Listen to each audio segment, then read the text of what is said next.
South ఇండియాలోనే biggest sorry store మన Varahi silks మన విజయవాడ ఎంజీ రోడ్లో ప్రారంభం.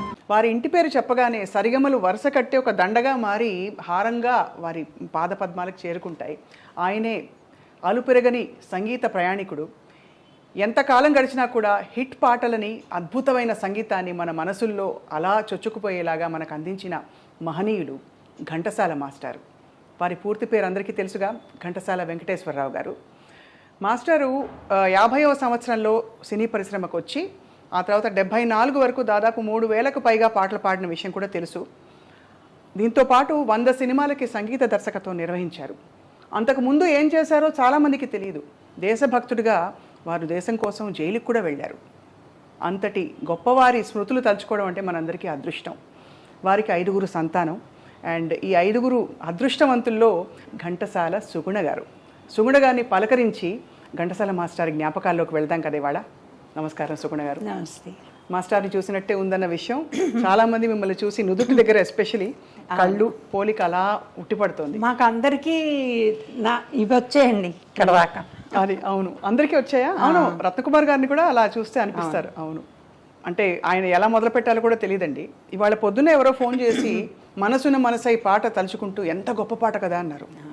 అంటే ఎన్ని తరాలు గడిచినా కూడా ఆ పాటలు ఇప్పటికీ అలా ఉన్నాయంటే మీకు ఏమనిపిస్తుంది ఒక కూతురుగా? అంటే మేము మిస్ చేయం నాన్నగారిని. చిన్న 13 ఏళ్ళప్పుడు నాన్నగారు పోయారు. అప్పటికి ఇంకా నాన్నగారు ఈ పేరు ప్రతిష్టలు వచ్చేవాళ్ళు. Every week almost every alternate day బస్సుల నిండా జనాలు వచ్చేవాళ్ళు తిరుపతి నుంచి. మా ఇంటి దగ్గర స్టార్ట్ అవుతుంది ఫస్ట్ మా ఇల్లు. మా ఇల్లు దాటిన 10 ఏళ్ళ తర్వాత ఎన్టీ రామారావు గారి ఇల్లు. అలా అందరూ వరుసగా ఉంటాయి. సో నాన్నగారిని చూడడానికి అందరూ వస్తారు, అంతమంది వస్తారు. అంటే మేము కిటికీలోని చూస్తూ ఉండేవాళ్ళం వాళ్ళందరినీ. నాన్నగారు వెళ్ళి అందరినీ పలకరించేవాళ్ళు. So we know that he's a celebrity. అందరూ అలాగే ఉంటారు అనుకునేవాళ్ళం. అంటే మామూలుగా ఉద్యోగాలు చేసుకునే వాళ్ళు అవన్నీ అవగాహన లేదు అప్పుడు. అందరూ ఇలాగే ఉంటారేమో అనుకునేవాళ్ళు. ఎందుకంటే స్కూల్లో కూడా మాకు ఇప్పుడు మీరు కొలీగ్స్ అందరు కలిసి ఒకే స్కూల్లో ఎలా చేర్పిస్తారు పిల్లల్ని, అలాగో వీళ్ళు మాట్లాడుకుని మమ్మల్ని అందరినీ ఒక స్కూల్కే పంపించేవాళ్ళు. ముక్కామల గారి పిల్లలు, పద్మనాభం గారి పిల్లలు, నాగభూషణం గారి పిల్లలు, ఇట్లాగా. సో స్కూల్లో కూడా అందరూ వాళ్ళే ఉండేవాళ్ళు. అలాగా గడిచింది అంత. సో సెలబ్రిటీ అని తెలుసు. బట్ పెళ్ళయి నేను అప్పుడే ఫస్ట్ టైం ఇల్లు వదిలి బయటికి రావడం, హైదరాబాద్ వచ్చాను. అందరూ అప్పుడు నాకు ఇంకా ఆయన గొప్పతనం ఇంకా తెలిసింది జనాల్లోకి వచ్చాక. అప్పటిదాకా పంజరంలోనే ఉన్నాను. కాబట్టి బయట అంత గొప్ప సెలబ్రిటీ అని మీకు తెలుసు అంటే ఆయన వైభవం ఏంటో తెలిసిందా మీకు? ఆయన చూసారా? ఆయన ఎంత టీవీగా ఎంత డిమాండ్ ఉండేది వారి పాటకని చూసారు? అంతా చూశాను. తర్వాత మనకి నాన్నగారు రిహార్సల్స్ అన్నీ ఇంట్లోనే జరిగేవి. నాన్నగారు రిహార్సల్స్ కోసం అని చెప్పేసి ఫస్ట్ వాళ్ళు ఇల్లు కొన్నప్పుడు, అమ్మ వాళ్ళు ఇల్లు కొన్నప్పుడు చూడడానికి వెళ్ళినప్పుడు ఎవరో ఒక బ్రిటిష్ అతని దగ్గర కొన్నారట ఇల్లు. ఫస్ట్ హాల్ చూశారు.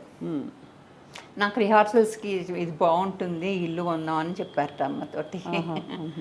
సో రిహార్సల్స్ అన్నీ ఇంట్లోనే జరిగేవి. రైటర్స్ వచ్చేవాళ్ళు, కవులు, సుశీల గారు, లీల గారు, జానకి గారు, ఎల్లారీశ్వరి గారు, వీళ్ళందరూ ఇంటికి వచ్చేవాళ్ళు. ఒక పాట ఉందంటే రికార్డింగ్ కనీసం 2 రిహార్సల్స్ అయ్యేవి ఇంట్లో. అంత క్వాలిటీ ఉందంటే అదే కారణం. Practice makes a man perfect కదా. ఆ రోజుల్లో అంతా సింగిల్ టేక్ లో అందరూ కలిసి పాడేవారు కదా అప్పుడు. అంటే ఇప్పుడు ఉన్నట్టు ట్రాక్ సిస్టమ్స్ ఫుల్ ఆర్కెస్ట్రా తోటి అయ్యేది రిహార్సల్స్.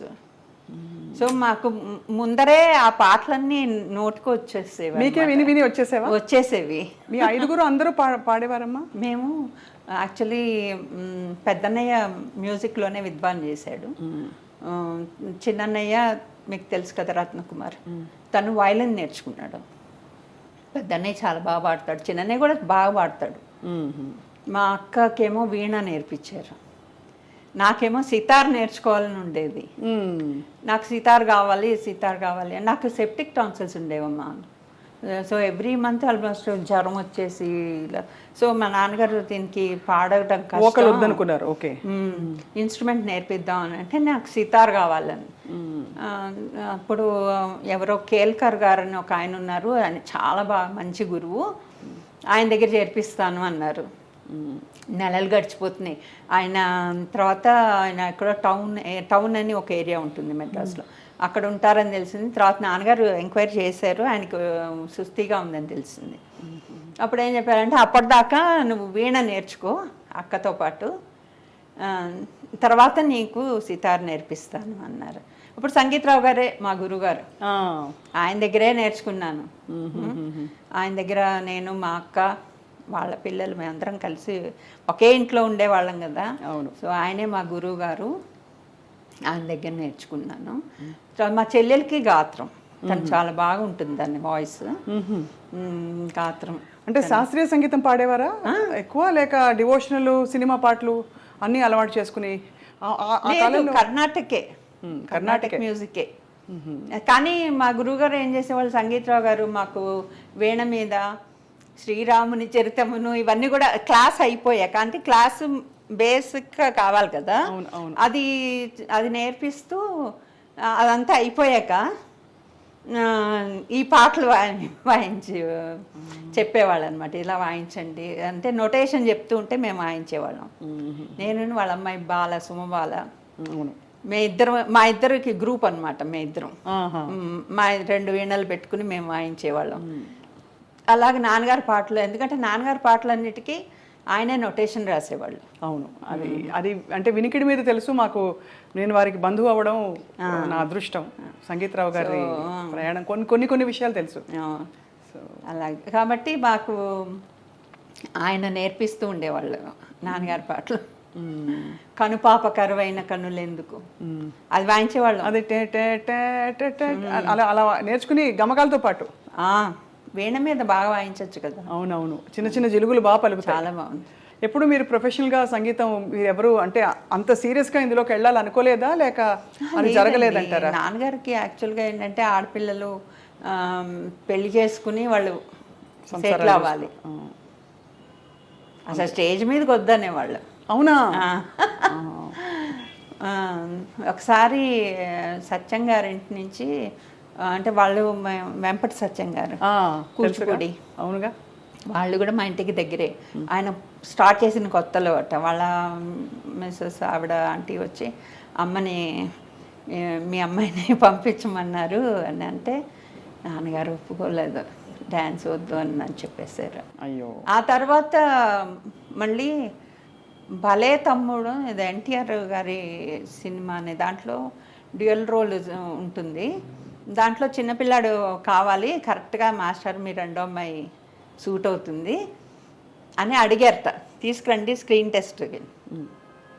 ఇంటికి వచ్చి చెప్తే వాళ్ళిద్దరు బాగా డిస్కషన్ చేసుకున్నారు, అమ్మ నాన్నగారు ఇద్దరు డిస్కస్ చేసుకుని మళ్ళీ మనం వినాం కదా అంత చిన్నప్పుడు. తర్వాత ఏమైందో వద్దనుకున్నారు. అట్లాగ వచ్చాయి. కానీ రేడియోకి మాత్రం మేమందరం ప్లే బ్యాక్ కదా, అదే ఆ బ్యాక్ వరకు ఓకే, అంతే తెర వెనుక మనుషులం. అదే అన్నయ్య కూడా డబ్బింగ్ వాయిస్ మీదే బతికాడు. రేడియో స్టేషన్కి మాత్రం రెగ్యులర్గా వెళ్ళేవాళ్ళం. ఎవ్రీ వీక్ మేము లేకుండా పిల్లల ప్రోగ్రామ్ జరగదు అంతే. రేడియో తాతయ్య ఆయన చాలా అంటే చాలా మా అందరూ అక్కడి నుంచి వచ్చిన వాళ్ళే. మెడ్రాస్ ఆల్ ఇండియా రేడియో అంటే ఒక చాలా పేరున్న రేడియో స్టేషన్. సండే పొద్దున్నే వెళ్ళిపోయేవాళ్ళం, కారు కోసం వెయిట్ చేయడం ఏం లేవు, అంతే మొత్తం గ్యాంగ్ అందరం వెళ్ళిపోయేవాళ్ళం. చాలా బాగుండేది.